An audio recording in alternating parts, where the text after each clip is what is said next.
रुक्मणी जी कहती हैं कि आप चिंता करते होंगे, मेरे को कोई चिंता की बात नहीं। मुझे तो राम रतन धन मिल गया, मैं क्यों दुखी होंगी। पायो जी मैंने राम रतन धन पायो, पायो जी मैंने राम रतन धन पायो।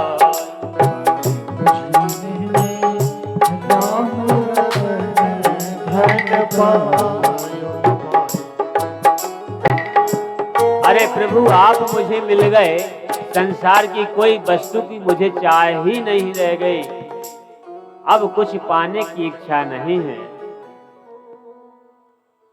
रुक्मी का वध किया, बलदाऊ चौपर खेल रहे थे, चौपर में हार गए, युद्ध हो गया और वध कर दिया। यहां पर उषा और अनिरुद्ध का विवाह का वर्णन आता है। श्री सुखदेव महाराज कहते हैं, सुखदेव जी एक बड़ी विचित्र बात मैं तुमको बतलाता हूं। बोले क्या? आज मेरे कृष्ण के पुत्र की उम्र मानो 50 वर्ष हो गई। कितनी? 50 वर्ष। और दादा की जो है कितनी? 16 वर्ष। ऐसा देखा है कहीं? नाती 50 साल का और बब्बा 16 साल का, ऐसा देखा कभी? भगवान को काल का प्रभाव कभी नहीं पड़ता, एक बात ध्यान दे लो। भगवान को काल का प्रभाव कभी नहीं पड़ता। ना भगवान की दाढ़ी सफेद होती है, सफेद तो दूर की बात है, भगवान को दाढ़ी कभी आती नहीं,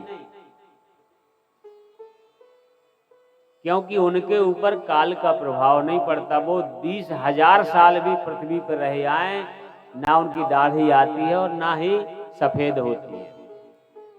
आज भगवान लगते हैं 16 वर्ष के और नाती लगता 50 साल का।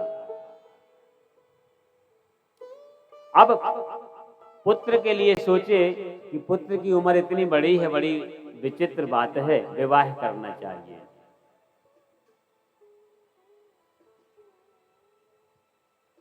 प्रद्युम्न का जो है विवाह किया, अनिरुद्ध का उषा से विवाह हुआ।